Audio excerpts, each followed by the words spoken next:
3장 7절을 지난주에 우리 암송하기로 했죠. 우선 암송부터 합시다. 에베소 3장 7절. 이 복음을 위하여. 시작. 이 복음을 위하여 그의 능력이 역사하시는 대로 내게 주신 하나님의 은혜의 선물을 따라 내가 일꾼이 되었노라. 에베소서 3장 7절 말씀. 오늘 본문은 에베소서 1장 1절과 2절 말씀 보겠습니다. 저는 약속드린 대로 좀 암송을 하겠고 여러분이 함께 읽도록 그렇게 하시죠.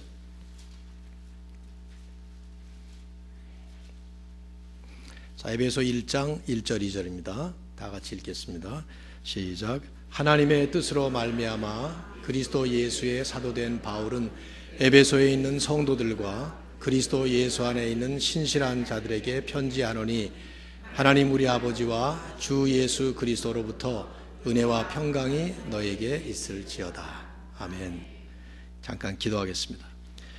아버지 하나님, 은혜를 감사합니다. 매주마다 이렇게 예배 드릴 때마다 하나님의 은혜가 있음을 감사하며 주님께서 주시는 평강이 우리에게 있음을 감사드립니다. 오늘부터 시작되는 에베소서 강해를 성도들과 함께 나눌 때 2000년 전에 사도 바울의 손을 통해서 쓰여진 이 편지가 오늘 성령의 감동으로 우리에게는 이제 하나님의 말씀이 되었는데 이 말씀을 통해서 들려주시는 주의 음성을 들을 수 있도록 우리의 귀를 열어주시고 말씀 속에 임재하시는 하나님의 임재하심을 볼 수 있는 영안을 주시며 또 말씀을 통해서 주시는 교훈에 마음으로 반응하고 순종할 수 있도록 우리의 마음문을 열어 주시옵소서. 전하는 자와 또 함께 말씀을 나누는 모든 성도들이 말씀 안에서 은혜를 받고 힘을 얻을 수 있도록 매 시간마다 말씀의 축복을 더하여 주옵소서. 시작하는 말씀 시간입니다. 주께서 은혜를 베푸시기를 간절히 바라옵고 예수 그리스도의 이름으로 기도합나이다. 아멘. 저희 집에는 하루 평균 10통 내지는 20통 정도의 우편물이 배달됩니다. 아마 여러분들도 그럴 것 같아요. 그런데 이제 그 우편물들 가운데는 절반 이상은 쓰레기통으로 들어가는 소위 정크 메일들입니다. 어떤 것들은 제가 열어보지도 않고 그냥 버리는 것들이 있어요. 이메일은 훨씬 더 심한 것 같습니다. 하루에도 수십 통의 이메일이 제게 들어오지만 그 중에는 정크 메일 같은 스팸 메일들이 엄청 많이 들어와요. 그 스팸 메일이라는 것들은 단순히 가치 없는 메일일 뿐만 아니라 자칫하면 어떤 것들은 열었다가는 큰 해를 입는 그런 메일들이 있어요. 모르고 열었다가 컴퓨터에 바이러스가 먹어서 컴퓨터 안에 소장되어 있는 아주 소중한 자료들을 다 망치는 경우도 종종 있죠. 제가 에베소 강해를 위해서 에베소서를 계속 묵상하면서 제일 먼저 이런 생각을 먼저 해보게 됐습니다. 이런 생각이 저에게 떠올랐어요. 에베소서는 사도 바울이 에베소 교회 교인들에게 보낸 메일인데 일종의 편지인데요. 그 편지가 하나님의 말씀이 돼서 성경이 됐다는 사실이에요. 어떤 편지들은 쓰레기 같은 정크 메일이 있는가 하면 어떤 메일들은 남에게 해를 끼치는 스팸 메일인데 이 편지는 내용이 하나님의 말씀이 되었다는 거죠. 그래서 2000년이 지난 지금까지도 모든 세대, 모든 성도, 모든 교회에 주옥 같은 하나님의 진리의 말씀을 전하는 성경 말씀이 되었습니다. 말씀 하나하나가 하나님의 입에서 나온 하나님의 말씀이 됐고 글자 하나하나가 1.1획도 틀림이 없는 성령께서 기록하신 성령님의 편지가 되었다 하는 사실이에요. 이런 생각을 하게 됐습니다. 우리가 이제 글을 쓰거나 오늘 우리도 말을 할 때 우리 안에 성령께서 충만하시면 비록 내 입에서 나오는 말 한마디고 내 손으로 쓰여지는 글 한 글자겠지만 내 안에 성령이 충만하셔서 말을 하고 성령이 충만하셔서 글을 쓴다면 우리가 하는 말도 내 말이 아닌 하나님의 말씀이 될 것이고 내가 쓰는 글도 인간의 글을 넘어서 하나님의 글이 되지 않겠는가 이런 생각을 해봤어요. 제가 첫 번째로 들어온 생각이에요. 왜 이런 생각을 하게 됐는가, 제가 왜 이런 생각이 떠오를까 생각해 보니까 요즘에 인터넷을 보면 별의 별 해괴망측한 해악한 글들이 잔뜩 올라 있습니다. 어떤 누가 이슈를 하나 던지면 건전하고 좀 건강한 디베이트를 하면 얼마나 좋겠어요. 그런데 입에 담을 수 없는, 읽을 수 없는 욕설이 담겨져 있는 그런 글들이 올라가지 않는가 하면, 심지어 어떤 교회들은 해악스러운 편지가 나돌아서 교회가 풍지박산이 되고 아주 쑥대밭이 되는 그런 경우도 종종 있고, 이걸 읽으면서 그 생각이 들었어요. 우리 안에 성령이 충만하시면, 실제로 성령 충만이라는 말이 에베소서에 나오거든요. 성경에 딱 한 번 나와요. 너희가 성령의 충만함을 입으라 하는 말씀이 에베소 5장 18절에 딱 한 번 나와요.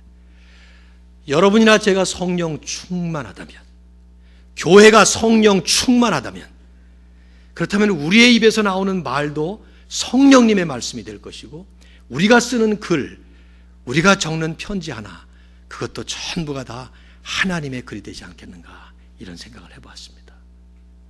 오늘 에베소서를 시작하면서 우리들의 삶이 성령의 충만히 붙들려서 하나님께서 우리를 마음이나 말이나 글이나 모든 우리의 전체를 붙잡으셔서 성령 충만한 결과로 주님께는 영광이 되고, 세상을 향해서는 이런 바울의 에베소서와 같은 이런 멋진 열매를 이루실 수 있기를 주님의 이름으로 축원합니다.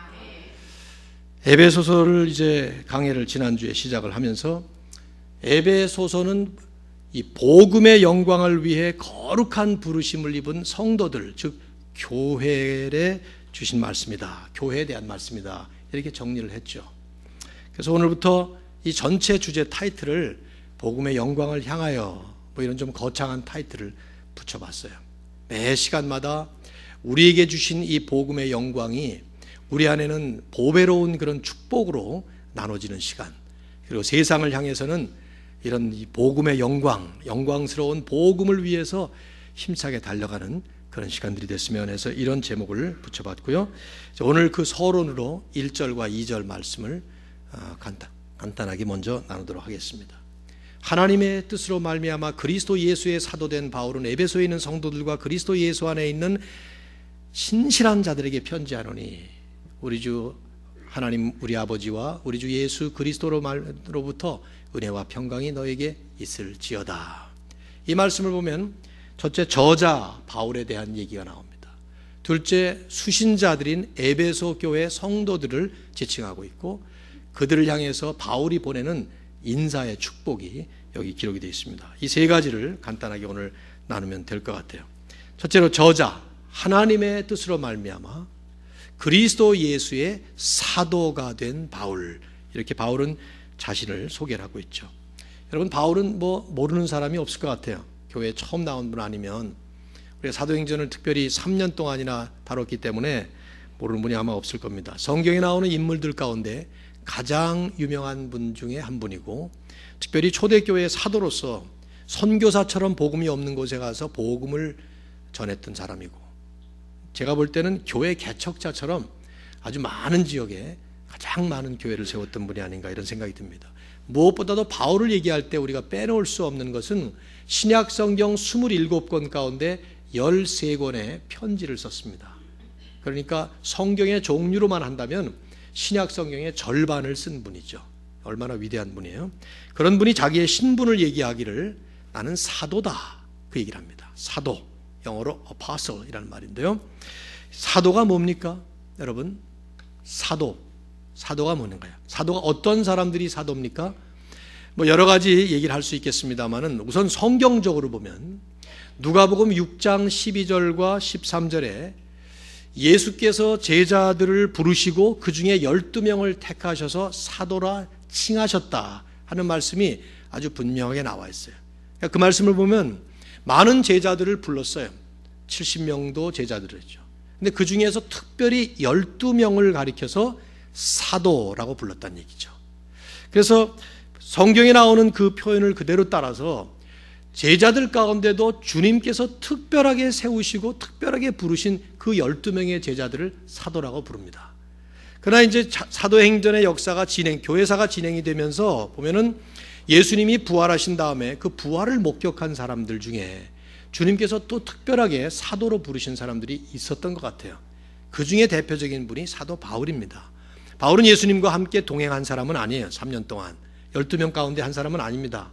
그러나 주님이 부활하신 다음에 다메섹으로 갈 때 그를 직접 만나셨고 그를 이방인을 위하여 택한 그릇으로 삼으셨고, 그래서 사도 바울도 다른 12제자 못지않게 사도가 됐습니다. 심지어는 사도행전에 보면 바나바까지도 사도라고 지칭을 하는 부분이 나옵니다. 이런 걸로 볼 때 그 당시에 몇 명의 첨가된 사도들이 있었던 것 같은데, 어쨌든 우리에게 중요한 것은 이 사도 직분은 더 이상 없는 직분입니다. 이제는 사도가 없어요. 사도는 그 당시 사도 시대에 끝났습니다.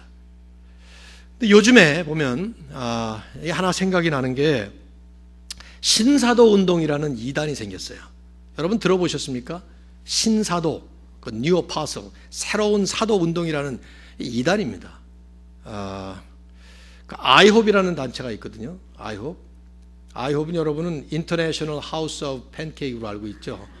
근데 인터내셔널 하우스 오브 프레이어스라고 하는 아이홉이라는 단체가 있는데, 거기서 이 신사도 운동을 일으키고, 뭐 그 이전에도 이게 뿌리가 있습니다만은 지금 뉴욕이나 LA 지역 같은 데는 이 신사도 운동 때문에 직접 계시, 뭐 예언 이런 것 때문에 교회가 엄청난 혼란을 겪고 피해를 받고, 아예 그 교회 정문에다가 신천지, 신사도 운동 뭐 이런 거 전부 배격한다 이런 거 붙여놓기까지 했어요. 필라델피아는 뭐 별로 영향을 안 받는 것 같은데, 뭐 누가 그러더라고요. 필라델피아는 이단도 잘 안 되는 곳이라고. 그래서 이단도 들어올 때 필라델피아는 제일 마지막에 들어온다 뭐 이런 말을 하던데, 아무튼 신사도 운동이라는 그 말 자체가 벌써 이단성을 보여주죠. 사도는 더 이상 없어요. 사도적 사명을 우리에게 주긴 했지만은, 사도 바울은 본인을 사도라는 얘기를 하면서 이 자신이 지금 에베소 편지를 쓰면서 한 중요한 사실을 여기다 지금 언급하고 있는 거예요. 그게 뭐냐 하면, 사도라는 말의 뜻은 보냄을 받았다 그 뜻입니다. 아파스라는 영어 단어는 아파스탈라스라는 그 히브리 헬라어에서 나온 말인데, 이 말은 보냄 받았다 그 뜻이에요. 누구에게 보냄 받았느냐? 그리스도 예수의 사도, 즉 그리스도 예수로부터 보냄 받았다 이것이죠. 이게 하나님의 뜻이에요. 그래서 앞부분에 그 말을 붙인 겁니다. 하나님의 뜻으로 말미암아 그리스도 예수의 사도가 된 바울은 표현하는 것이죠. 다시 말씀드리면, 지금 바울이 사도가 된 것은 인간의 제도나 사람의 뜻으로 된 것이 아니라 전적으로 하나님의 뜻으로 하나님의 부르심에 의해서 됐다는 것입니다. 특별히 어느 누구도 아닌 오직 예수 그리스도께만 속한 그런 사도라는 것이죠. 이것이 이제 중요한 것은, 지금부터 바울이 에베소서를 쓰면서 그 안에 담고 있는, 그 안에서 전하고자 하는 이 에베소서의 메시지가 하나님의 뜻에 의해서 예수 그리스도께서 세우시고 보내신 분이 썼다 이 말이에요. 이 말은, 이 글은 인간 바울의 글이 아니라 예수 그리스도의 글이라는 얘기고, 이것은 바울의 말이 아니라 하나님의 권위를 가진 하나님의 말씀이라는 뜻이죠.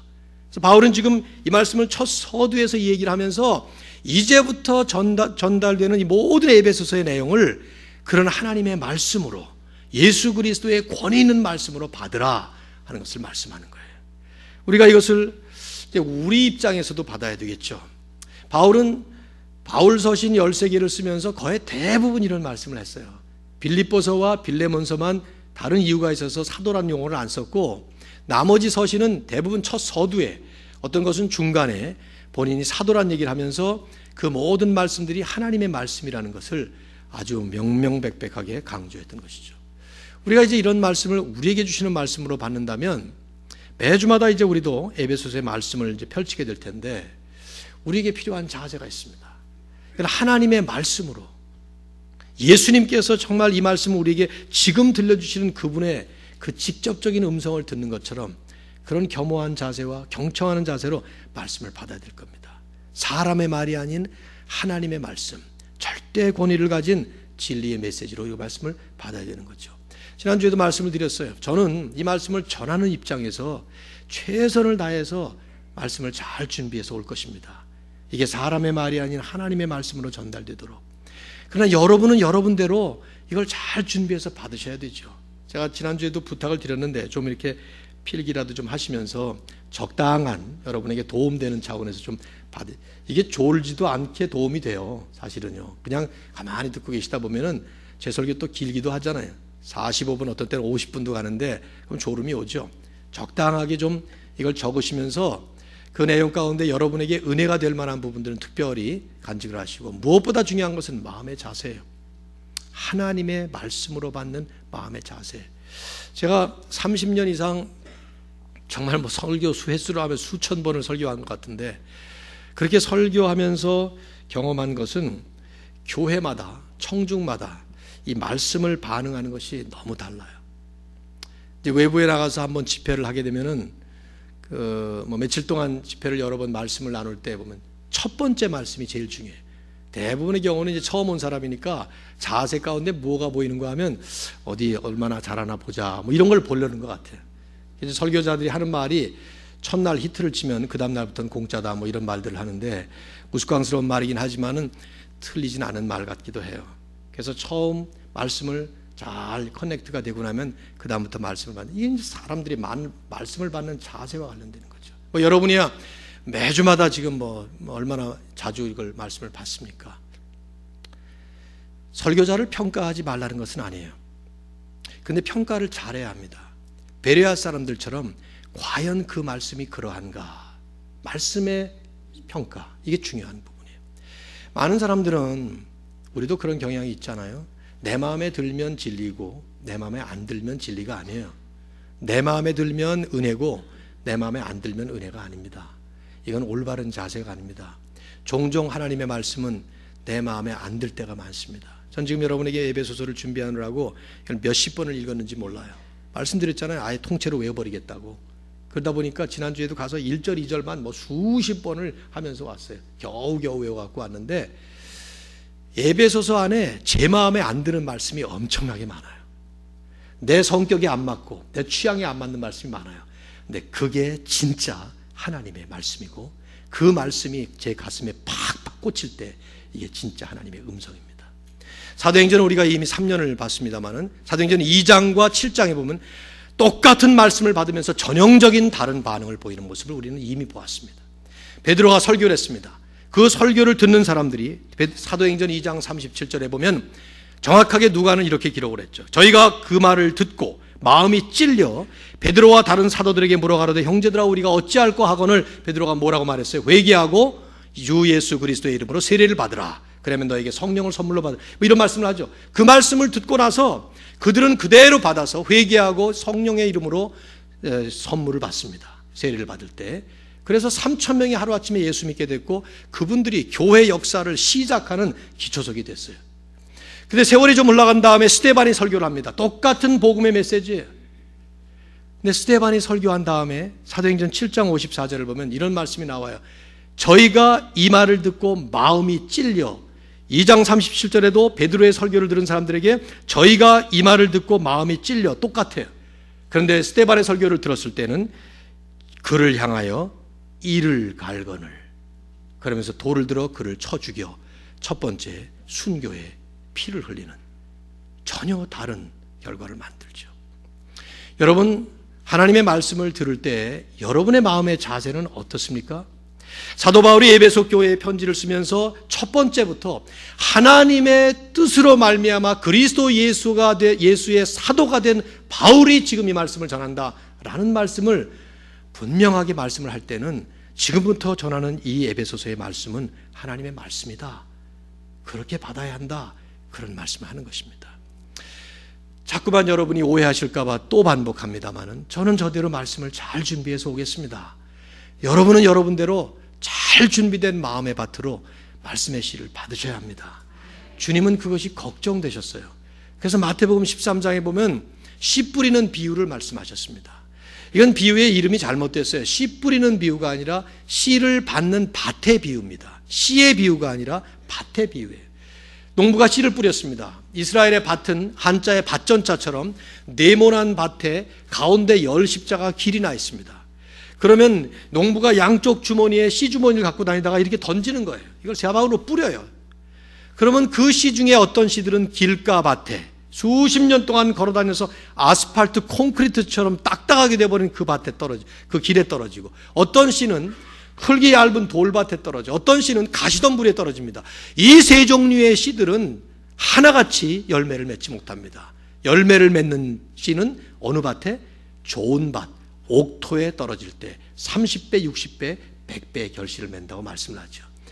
주님이 그 말씀을 하시면서 그 좋은 밭을 설명을 이렇게 했어요. 순종하는 마음, 듣는 마음을 가지고 받을 때 하나님의 말씀이, 그 주옥 같은 진리의 말씀이 내 가슴에 떨어지는데도 열매를 맺지 못하는 것은 말씀에 잘못될 때가 아니라 내 마음밭이 잘못됐을 때 그럴 때가 많다 이 말이죠. 여러분, 제가 잘못하는 책임은 하나님께 맡기십시오. 저는 하나님께 가서 얻어 맞을 테니까, 제가 잘못했을 때는 이건 더 큰 매를 맞는 거예요. 그러나 여러분이 잘못하시지 않도록 말씀을 잘 받으시기 바랍니다. 그래야 우리 안에 말씀의 역사가 일어나야 할 만큼 바로 일어날 줄로 믿습니다. 아멘을 늘 안 하셔도 괜찮아요. 제가 자꾸 아멘을 자꾸 쪼아대는 것 같아서 여러분에게 부담 주는 것 같아서 아멘을 하고 싶을 때 하고 하고 싶지 않을 때 안 하고 그렇게 여러분이 알아서 하셔도 괜찮습니다.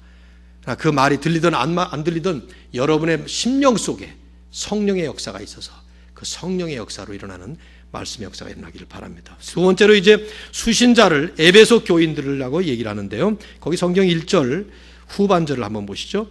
에베소에 있는 성도들과 그리스도 예수 안에 있는 신실한 자들에게 편지한다. 얼른 보면 두 부류의 수신자들처럼 보여요. 그러나 이것은 한 부류의 사람들이고 두 종류로 말을 한 것뿐입니다. 둘 다 에베소 교회 교인들을 지칭하는 말이에요. 그런데 이제 첫 번째 말은 에베소에 있는 성도들 이렇게 표현하고 있어요. 자, 성도가 뭐죠? 성도가 어떤 사람을 성도라고 합니까? 우리 한자어로 성도라는 말은 번역을 참 잘한 거예요. 영어로 saint라는 말인데 거룩한 백성들이라는 뜻입니다. 성도라는 말은 아주 정확하게 얘기한 거예요. 하나님을 믿었기 때문에 하나님의 백성들이 되어서 세상과 구별돼서 거룩하게 된 사람들, 그 뜻입니다. 거룩하다는 말은 원어에 구별됐다 그 뜻이에요. 세상과 이제는 다른 종류가 됐다 이 말이죠. 세상과 떨어졌다 그 말이에요. 그런데 사도 바울은 에베소에 사는 성도라 이렇게 얘기를 하고 있어요. 그 말은 무슨 말이냐면 내 몸이 에베소에는 있지만 그러나 우리의 진정한 영적인 신분은 성도로서의 신분을 가지고 있다는 뜻이죠. 그래서 그것을 그 다음에 또 얘기를 해요. 그리스도 예수 안에 있는 신실한 자들. 신실한 자들이라는 말이 성실한 사람들 이런 것 같아요. 영어 성경에도 보면 the faithful 이렇게 표현했는데 사실 그는 원어 그대로 풀이라는 게 좋아요. faithful 이 영어의 말은 faith로 가득 찼다 그 말이죠. 헬라 원어의 말이 바로 그 뜻입니다. 믿음으로 가득 찬 사람들 그 뜻이에요. 그러니까 신실한 자들이라는 표현보다는 믿음으로 가득 차서 믿음으로 사는 사람들 그 뜻이죠. 지금 무슨 말씀이냐면 지금 이 편지를 받는 사람들은 에베소서의 메시지에 받는 주인공들은 몸은 에베소에 살지만 그러나 영적으로는 예수 그리스도를 믿어서 하나님의 백성이 된, 그래서 신실하다라는 표현처럼 믿음으로 충만해서 믿음을 가지고 사는 사람들, 그래서 세상과 구별되어 하나님의 백성으로 사는 사람들, 그들에게 이제 이 편지를 쓰는 것이죠. 여러분 이 말씀은 1차적으로 이 말씀의 메시지들이 믿는 성도들에게 주신 말씀이라는 걸 기억할 필요가 있어요. 혹시 이 자리에 아직 예수님을 모르는 분이 있습니까? 하나님을 아직 완전히 못 믿는 분이 계신가요? 그렇다면 지금 이 말씀을 들으시면서 여러분에게 해당되는 첫 번째 과제는 예수님 영접하는 길이에요. 그래서 하나님의 사람들이 되어야 됩니다. 하나님의 성도들이 되어야 되고 믿음으로 가득 찬 사람이 되어야 됩니다. 그래야 에베소서에서 주시는 모든 말씀들이 여러분에게 은혜가 되고 여러분에게 능력이 되는 말씀이 될 것입니다. 첫 번째 과제예요. 아마 늘 성실하게 이렇게 예배를 나오시는 성도님들 대부분이 다 이미 예수 믿고 성도가 되셔서, 우리가 스스로 부를 때도 성도라고 부르잖아요. 그렇죠? 교회에서 준 그 직분 때문에 사실은 직분이 없는 사람들을 성도라고 부르고 직분이 있는 사람들은 집사, 권사, 장로, 이렇게 목사 이렇게 부르는데 사실은 목사든 장로든 집사든 권사든 모든 사람들을 총칭하는 게 성도예요. 사실은.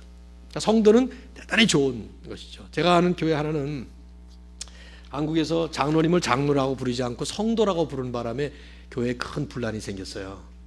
아니, 이거 참 안타까운 일이에요. 거기 목사도 그 내용을 아는지 장로님도 그 내용을 아는지 모르겠는데 하여튼 성도는 이건 좋은 명칭입니다. 근데 그걸 모르고는 성도가 무슨 제일 낮은 그 아직 직분을 못 받은 사람처럼 취급되고 그 위에 오히려 성도보다 집사라는 말 자체가 오히려 그 말은 종이라는 뜻이죠. 어쨌든 성도가 되셔야 된단 말이에요. 이미 믿고 성도로 거듭나신, 그래서 이제는 하나님의 백성이 되어서 세상과 구별되신 여러분에게 중요한 부분은 지금 이 표현이 주고 있는 이중 신분의 중요성이에요. 그게 뭡니까? 물리적으로는 우리는 에베소라고 하는 지리적 장소에 살지만 그러나 영적으로는 그리스도 예수 안에 사는 하나님의 사람들이라는 사실이죠. 에베소는 그 당시에 아주 큰 도시였습니다. 에베소에 대한 자세한 얘기를 드릴 필요가 없을 것 같은데요. 사도행전을 말씀 나눌 때 에베소에 대한 배경을 잠깐 설명드렸죠. 에베소는 인구가 한 25만 정도 되는 그 당시 로마 지배하에 소아시아의 수도였습니다. 최고 무역의 그 중심지였고, 게다가 에베소 안에는 그리스 여신 가운데 아데미라고 하는, 로마 신으로 할 거면 다이아나죠. 그 여신이 거기에 그 신전 속에 자리를 잡고 있었어요. 그 신전의 높이가 115m, 폭이 55m 되는 터 위에 기둥이 127개가 지탱하는 그런 어마어마한 신전, 지금의 아테네의 파르테논 신전의 한 4배 정도 되는, 그래서 고대 7개 불가사의 중에 Seven Wonders of the World라고 우리가 알죠. 그 중에 하나가 됐던 그런 신전, 그게 지금 그 여신을 섬기는 신전이에요. 그러니 얼마나 이 이방 종교가 성행했던가 여러분 상상해 보십시오. 그리고 문란하기 그지없었습니다. 그 여신 자체가 가슴을 12개 가지고 있는 여신이니까 이런 종류들이 전부 다 그렇게 문란하죠. 아무튼 그런 곳에 교회가 세워진 거예요. 에베소 교회 성도들이 모이게 된 것입니다. 근데 그들을 향해서 지금 사도 바울은 얘기하는 겁니다. 너희가 에베소에 사는 성도지만 그리스도 예수 안에 있는 믿음의 사람들이다 하는 것이죠. 우리의 이중 신분이에요. 우리도 똑같이 지금 미국 혹은 필라델피아라는 이 지리적 장소에 살고 있지만 실제로 우리의 영적 신분은, 영적인 위치는 하늘나라 백성이라는 거예요. 하나님 나라에 속한, 이 하나님의 킹덤에 속한 세상과 구별되어서 거룩한 백성이 되어서 믿음으로 사는 사람이라는 것이죠. 이 신분을 잊어버리지 말고 세상에 살라는 거예요. 여기에 사명이라는 화두가 등장하는 것입니다.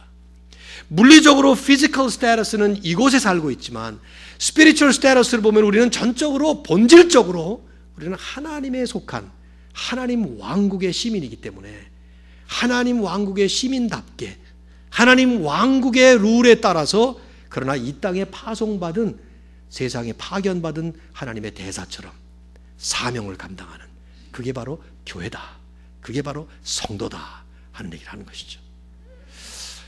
이게 에베소서를 시작하면서 우리들이 먼저 정리해야 될 부분입니다. 성도의 정체성이에요. 여러분, 내가 누구냐 질문해 보십시오. 여러분이 누군가 질문해 보세요. 우린 누굽니까? 지금 필라델피아에 살고 있는 이민자들이고 유학생들입니다. 그렇죠? 맞아요. 틀리지 않습니다. 그러나 그거보다 더 본질적인 본연의 정체성은, 예수 믿었다면 우리는 하늘 백성이에요. 하나님 나라 백성이에요. 하나님 왕국에 속한, 사실은 세상과 구별되어서 물리적으로는 같이 있지만 세상에 속하진 않아요. 주님의 말씀에 의하면은 너희는 세상에 속하지 않았다. 우리의 belonging은 하늘나라다 하는 것이죠. 그래서 철저하게 하나님 나라 시민으로서의 정신과 그 의식과 그 정체성을 가지고 이 땅에서 사명을 감당하고 사는 것이죠. 과거에는 우리도 세상 사람이었을 겁니다. 에베소에서 2장으로 넘어가면서 너희가 과거에는 사탄의 자녀였다, 진노의 자녀였다, 이런 표현을 써요. 그러나 이제는 아니다. 이제는 완전히 구별되어서 나왔다, 그 얘기를 합니다. 저는 이번에 아주 좋은 경험을 했어요. 두 번째로 시민권을 받게 되는데, 제가 84년 5월 달에 시민권을 받았습니다. 80년에 이민 와서 5년 지나고 영주권자로 있다가 5년이 지난 다음에 인터뷰를 해서 시민권자가 됐었는데, 아내와 저와 온 가족들이, 아이들은 여기서 낳았지만은, 그러나 이제 92년도에 한국으로 가면서 시민권을 포기했어요. 시민권을 반납했고, 아이들은 할 수 없어서 시민권 포기는 못했지만, 그러나 어른들은 할 수 있어서 저하고 제 아내는 시민권을 포기했다가 다시 미국으로 10년 전에 들어오면서 영주권을 받게 됐고, 그리고 10년이 지나면서 영주권이 이제 만기가 돼서 시민권을 받게 됐는데, 지난번에 그 시민권 공부를 했습니다. 옛날에도 그 공부를 했었는지 제 기억이 잘 안 나요. 근데 아무튼 100문제가 시험에 나온다 그러더라고요. 그래서 그 USCIS 준 그 시민권 공부하는 책자와 CD를 가지고 공부를 하는데, 그 100문제 가운데 이제 인터뷰어가 질문한다는 거예요. 그 질문하면 그 질문에 대한 답까지 다 써 있어요, 보면은. 최근에 혹시 시민권 받으신 분 안 계신가요? 아주 많은 상식을 배웠어요. 여러분, 미국의 상원 의원이 몇 명인지 아세요? 예? 하원 의원이 몇 명인지 아세요? 예. 좀 잘난 척을 지금 좀 할까 그랬는데 거기까지만 하고 말게요. 더 이상 하면 이제 하나님의 말씀이 아니라고 분명히 비판할 것 같아서. 아무튼 그 질문 가운데 중요한 질문이 하나 있더라고요. 그게 뭐냐면, What is one promise you make when you become a citizen of the United States? 그런 질문이 있어요. 내가 미국 시민권자가 될 때에 정부에 해야 되는 약속 한 가지가 뭐냐 하는 질문이에요. 그 답이 뭔지 압니까, 여러분? 5개로 나와 있지만 같은 답을 5개로 아무렇게나 대답을 해도 되길래 나왔는데, 첫 번째 무슨 말이 딱 나와 있는가 하면 I give up loyalty to other countries. 다른 나라에 대한 충성을 포기한다, 그 말이에요. 제가 다른 나라가 저에겐 어느 나라겠습니까? 한국이죠. 한국에 대한 충성을 포기하겠다는 거예요. 이걸 해야 시민권자가 된다는 건데, 갔더니 인터뷰어가 정말 그 질문을 하더군요. 똑같은 질문 하는 거예요. What is one promise you make when you become a United States citizen? 그렇죠. 대답을 했죠. I give up my loyalty to South Korea. 그랬더니 perfect answer 그러더라고요, 그 사람이. 근데 제가 그때 생각이 났어요. 옛날에 30년 전에 84년도에 그때 똑같은 질문은 아니었는데 무슨 질문을 했는가 하면 그 사람이 얄궂게 질문했어요. 만일에 대한민국과 미국이 전쟁이 일어나면 너는 어느 편에 서서 총을 쏘겠는가? 그래서 제가 대답을 못하고 어떻게 내가 대한민국을 향해서 총을 쏴요? 여러분 할 수 있겠어요? 그래서 대답을 못하고 빙긋이 웃었더니 I need your answer 그러는 거야, 이 사람이. 정색을 하고. 그래서 할 수 없이 말했죠. I will fight for America 이렇게 말했죠. 그랬더니 그 대답을 자기는 필요로 한다는 거예요. 제가 물어서 이런 엉뚱한 질문을 왜 하냐 그랬더니, 미국은 합중국이라 전 세계에서 모인 사람들이 다 와서 시민권자가 되는데, 근데 만일에 그 어떤 사람의 그 나라와 싸움이 벌어졌을 때 그 사람이 그때가 되면 돌아가서 미국을 향해서 총질하겠다 그러면 그 사람은 어떻게 미국 시민권자 만들겠냐 이 말이에요. 그러니까 이 질문을 반드시 해야 되고 반드시 답을 받아야 된대요. 제가 그때 이 자리에 아마 한국 시민들은 저를 보고 매국노라고 그럴지 모르겠는데, 지금 예를 드는 겁니다. 지금 미국 시민권 되라 마라 하는 게 아니라 그때 이 생각이 났어요. 이게 바로 하나님 나라의 시민이 되는 원리 가운데 하나구나.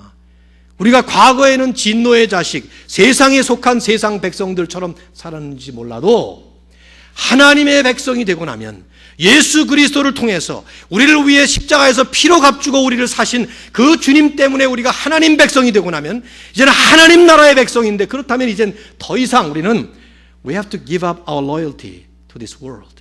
이 세상에 대한 로열티, 세상을 좋아하는 우리 그런 것, 이 모든 것들을 버리고 이제는 하나님 나라의 충성을 맹세하는 그런 백성이 된 것이구나 하는 생각을 해보게 됐습니다.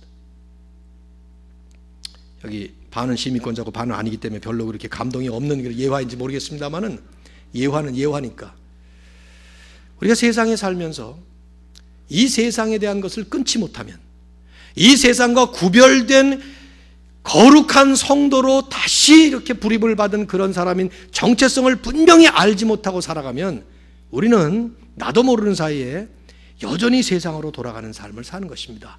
에베소서는 그런 메시지예요. 너희는 더 이상 이제는 이방인이 아니다. 이방인처럼 허망한 생각, 허망한 삶을 살지 말아라. 이제는 그리스도로 새 옷을 입고, 그리고 옛날 구습을 쫓는 옛 습관을 버리고 이제는 완전히 새 사람으로 살아야 된다. 이미 새 사람으로 만드셨기 때문에 그래야 된다는 것이죠.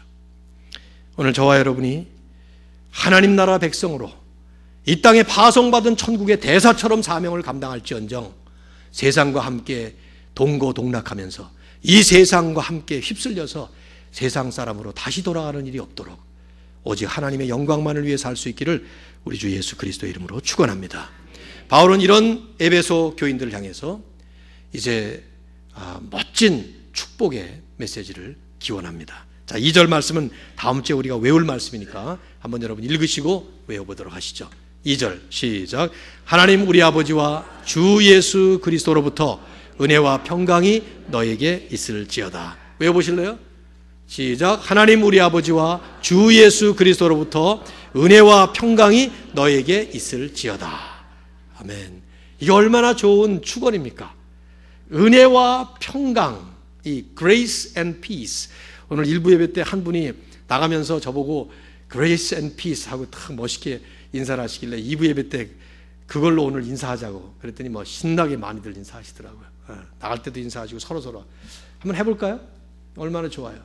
멋있게 한번 옆에 있는 사람들 보고 grace and peace 한번 해보시죠.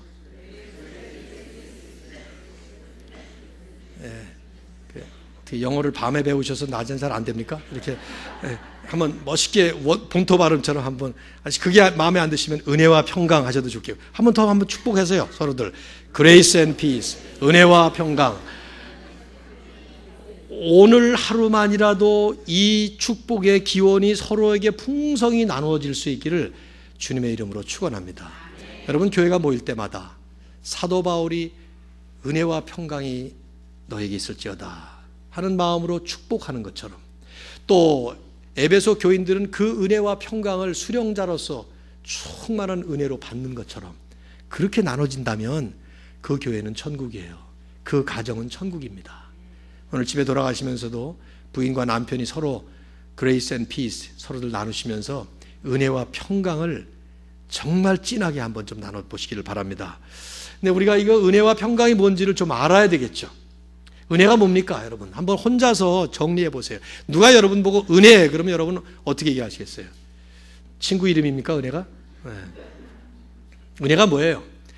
이렇게 설명하시면 간단하지만 정확하게 설명하실 수 있습니다. 은혜는 하나님께서 값없이 내게 선물로 주신 구원의 축복이다 하는 것입니다. 하나님께서 값없이, 내가 뭘 지불해서가 아니고 내가 뭘 잘해서 공로가 있어서가 아니라 나하고는 전혀 관계없이 전적으로 하나님께서 우리에게 값없이 주신 선물이에요. 선물은 값없이 주는 게 선물이죠. 대가가 아니고 그 선물인데 무슨 선물이냐? 구원의 축복이에요. 예수 그리스도를 십자가에 피 흘리게 하심으로 인해서 우리는 더 이상 아무것도 할 필요가 없도록 만드시고, 그러므로 그 그리스도만 붙잡으면, 그리스도만 믿으면은 그냥 우리에게 구원의 선물을 주시는 이 축복, 이게 은혜라는 말이죠. 은혜는 하나님께서 값없이 주신 선물로서 우리에게 주신 구원의 축복이다 하는 것입니다. 신약 성경에 155번이나 나옵니다. 그 중에 100번이 사도 바울이 사용했으니 얼마나 사도 바울이 은혜를 많이 강조한 사도입니까? 그 중에서 에베소서에 약 한 12번가량 이 단어가 나오는데, 이 은혜라는 단어는 단어 공부가 좀 필요해요. 카리스라고 하는 헬라어 원어는 원래 카라라는 기쁨이라는 뜻을 지칭하는 그런 단어에서 나온 것입니다. 그러니까 은혜와 기쁨은 본질적으로 같은 것이라고 볼 수 있어요. 그래서 여러분이 종종 우리가 은혜 받았다 그럴 때 어떤 상태를 은혜 받았다 그럽니까? 내가 기분이 좋을 때, 설교 듣고도 기분이 좋을 때, 예배 드리고 기분이 좋을 때 은혜 받았다 이런 말을 쓰잖아요. 그게 전적으로 틀린 말은 아니에요. 왜냐하면 은혜의 속성은, 은혜의 그 본질 안에는 기쁨이 들어있습니다. 이 기쁨이 그 대신에 하나님으로부터 오는 것이죠. 하나님 우리 아버지와 주 예수 그리스도로부터 가는 것이 은혜라는 말이에요. 세상에서 얻는 게 아니에요. 내가 노력해서 취득하는 게 아닙니다. 전적으로 하나님 아버지와 예수 그리스도를 통해서 우리에게 내려주시는 그 은혜, 그 은혜의 결과가 평강이에요. peace. 이게 에이레이네이라고 하는 이 단어는 편안하고는 다른 말입니다. 내가 편안하게 안락 의자에 앉아있거나 소파에 누워있거나 뭐 이런 거 아니에요. 이거는 환경과 상관없이 하나님께서 우리에게 주신 그 은혜 때문에 내가 누리고 있는 상태를 의미하는 것인데, 어떤 상태냐? 우선 하나님과 내가 평화로운 상태가 됐다는 거예요. 옛날에는 아니었습니다. 내가 죄인이었을 때는 하나님의 진노의 대상이었어요. 하나님이 형벌을 내릴 그런 대상이었다 이 말이죠. 그래서 성경을 보면 원수 사이였다 그래요. 하나님과 우리가. 그런데 그 원수 사이였던 하나님과 우리가 예수 그리스도를 통해서 하나님이 은혜를 받으니까 우리 하나님과 이제는 peaceful relationship을 갖게 됐어요. 하나님과 우리뿐이 아니라 사람과 사람, 유대인과 이방인, 인간과 인간 모두에게 바로 이 화목의 이 상태가 되는 평강의 축복이 누려지는, 그것이 바로 이 단어의 뜻이에요. 에베소서는 이 말을 상당히 많이 강조할 거예요. 특별히 2장에 가시면은 예수님이 바로 그 평화의 근원이라는 얘기를 하시고, 4장 3절에 가면은 교회가 평안에 매는 줄로 엮여 있다, 이런 말을 해요. 그러니까 이렇게 좀 교회가 모여 있는데 우리 사이사이를 다 묶어놓은 줄이 평강의 줄이에요. 평강의 줄. 이 평강으로 우리를 묶어놓은 거죠. 6장에 가서 보시면은 평안의 복음으로 무장하라는 말씀을 합니다. 복음의 평안이 우리를 영적 전투에서 무장시키는. 은혜와 평강은 이 말씀에 나오는 그대로 그 표현처럼 하나님 우리 아버지와 주 예수 그리스도로부터 오는 것입니다. 이것을 더 정확하게 표현한다면 하나님 우리 아버지께서 주 예수 그리스도를 통해서 우리에게 주시는 것이 은혜와 평강이에요. 세상에서 못 얻어요. 돈이 가져다 주지 않습니다. 우리가 아무리 노력해서 그 노력으로 얻는 것과는 비교할 수 없는 종류의 진정한 은혜와 진정한 평강의 축복이 오직 하나님으로부터만 옵니다. 은혜와 평강, 이 두 요소는 에베소서의 키워드예요. 근데 이 두 단어는 성경 전체를 보면 이거야말로 복음의 핵심 기본 요소예요. 여러분에게 누가 복음이 뭐냐 하고 묻는다면 여러분 대답을 어떻게 하시겠어요? 이렇게 대답하십시오. 복음은 은혜와 평강의 소식이다, 이렇게 말씀하시면 돼요. 복음은 기쁜 소식이거든요. 근데 그 어떤 소식이냐면 은혜와 평강의 소식이라는 말이죠. 하나님께서 우리에게 아무런 대가 없이 베풀어 주신 그 구원의 축복이라는 은혜와 그 은혜를 통해서 우리에게 누려지게 만드시는 그 진정한 평강의 축복, 그것을 전하는 소식, 이게 복음이란 말이에요. 그러니 복음이 뭐냐고 묻는다면 은혜, grace, 평강, peace, 이 두 단어로 그대로 설명할 수 있는 것이죠. 우리가 신앙생활을 하다 보면 우리 신앙생활을 받들어주고 있는 아주 중요한 기초가 몇 개 있습니다. 그 중에 반드시 절대적으로 필요한 것이 바로 이 두 요소예요. 은혜와 평강. 개인적인 신앙생활뿐만 아니라 교회 공동체도 마찬가지예요. 교회를 든든하게 붙들어줄 수 있는, 아니 교회의 모든 사역에 절대적으로 필요한 에너지가 뭐냐 묻는다면 그건 은혜와 평강입니다. 이것이 고갈되거나 이것이 사라지면 개인의 신앙생활을 한다고 하는 가정의 삶, 교회의 삶, 모든 것들이 이 둘 없이는 이루어질 수가 없는 것들입니다. 다 끊어져요. 마치 전원 공급과 비슷해요. 여러분, 작년 재작년에 2013년 겨울에 여기 이 지역에 폭설과 한파가 몰아닥쳤죠. 눈이 많이 오고 거기다가 이 눈이 한파 때문에 녹질 않았어요. 그러다 보니까 나뭇가지에 얹혀져 있었던 그 눈들이 꺾어지면서 무거워서 나무들이 꺾어지고 그러면서 전기줄들을 많이 끊어놓았습니다. 그때 여러분 가정에도 아마 경험하셨을 것 같은데, 불 나간 집 없나요?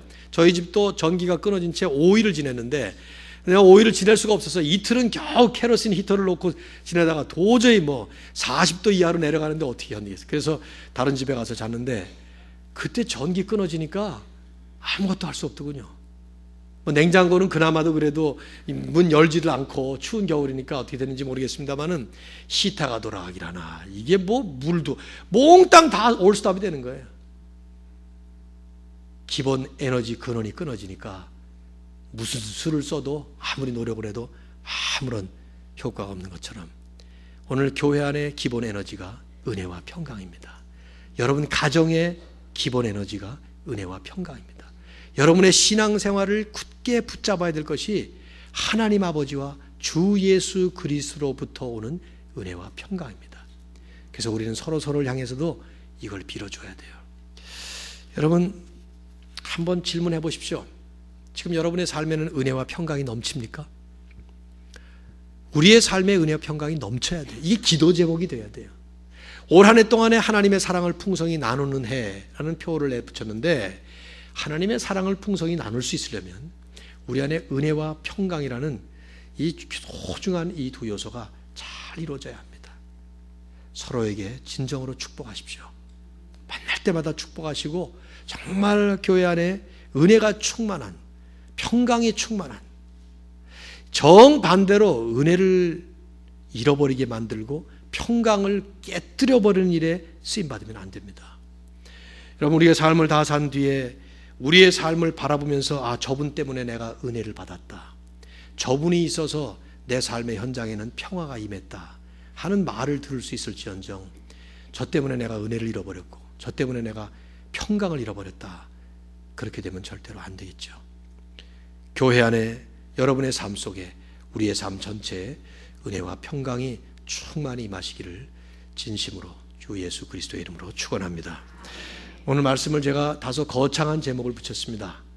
새 창조의 서막 이렇게 붙였어요.